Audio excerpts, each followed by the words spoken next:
Alam niyo guys, walang patutunguhan ang ating mga pangarap kung tayo ay huminto. Kaya huwag kang tumigil na mangarap kung gusto mong maabot ito. Dahil tayo lang ang makabuo ng ating mga pangarap. At walang makakatulong sa iyo kundi sarili mo. Kaya kung gusto mo umasenso, pagsusumikapan mo ito. Kailangan mong i-workout ito para makamit mo ang gusto mo. Alam naman natin, sa kaakibat na pag natagumpay mo, mayroon namang hindi conforme sa mga ginagawa mo. Pero wag mo silang pansinin, ganun lang talaga. Basta ikaw, go ka lang sa goal mo. Tala, tingnan natin ang ating construction. Guys, this is not to brag anyone, okay? Gusto ko lang na ma-inspired kayo na walang imposible. Kung totoong nangangarap ka, pagsusumikapan mo, nothing is impossible with God.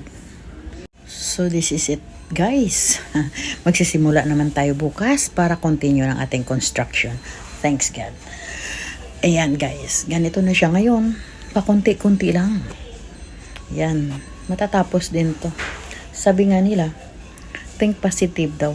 Huwag tayong mawala ng pag-asa. Nandyan lang yun si Lord, nagmamasid sa atin. Kaya guys, kung ano man yung nasa isip mo, gawin mo. Talagang focus ka doon para mangyayari ang ninanais mo. Ganun lang.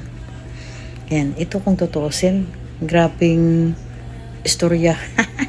Another story naman ito sa aking life. Pero kahit papano guys, hindi lang tayo natatakot dahil may Panginoon tayo na nakamasid gumagabay sa ating mga pangarap. Hindi tayo pababayaan nun. Kaya guys, basta gawin lang natin yung tama. Thank you for watching.